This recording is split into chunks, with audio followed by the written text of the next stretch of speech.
In my country, I was arrested because of my political activities. I was put in prison. I was raped. I was tortured. I was cut with razors. I was burnt with cigarettes. If you look at my legs, you'll see the scars.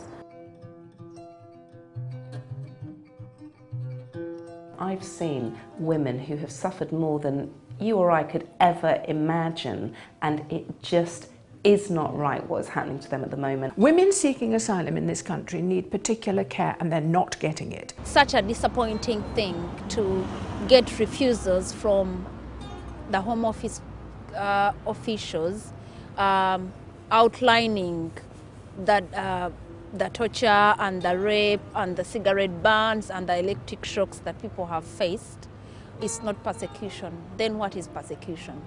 I thought there was safety here. I came here for safety, but there's no protection. I'm still going through the same thing, and I think it's even worse than what I was going through back home.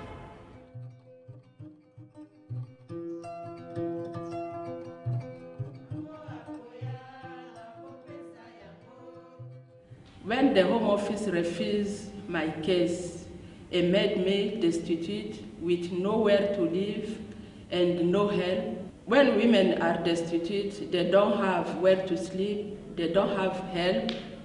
In the night, they spend the night in the shelter. And when those shelters are full, they spend the night in the street sleeping rough.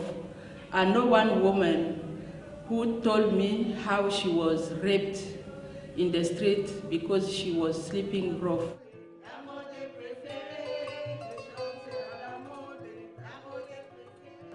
I was put in detention 2 times. I still go a lot of psychological torture because of what I've gone through back home, and putting me in detention brings back the memory of what I've suffered back home.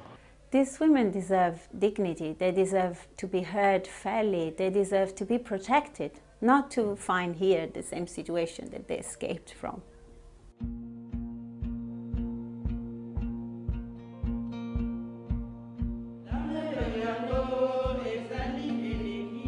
Women for Refugee Women is an amazing charity. It offers a place which is very, very hard to find in this country, where women seeking asylum can come and find many kinds of support. The support that we get from people who fight for our rights, it gives us more courage to fight for ourselves. The most important thing Women for Refugee Women does, other than actually changing the opinions of ministers, is to empower the women themselves, bringing them together, giving them a voice, because it's their voice that's so often taken away. And it also serves to draw attention to the injustices of the system and to point up ways in which this asylum system in the country needs to change. Women who've crossed borders and faced persecution have suffered fates that we can barely imagine.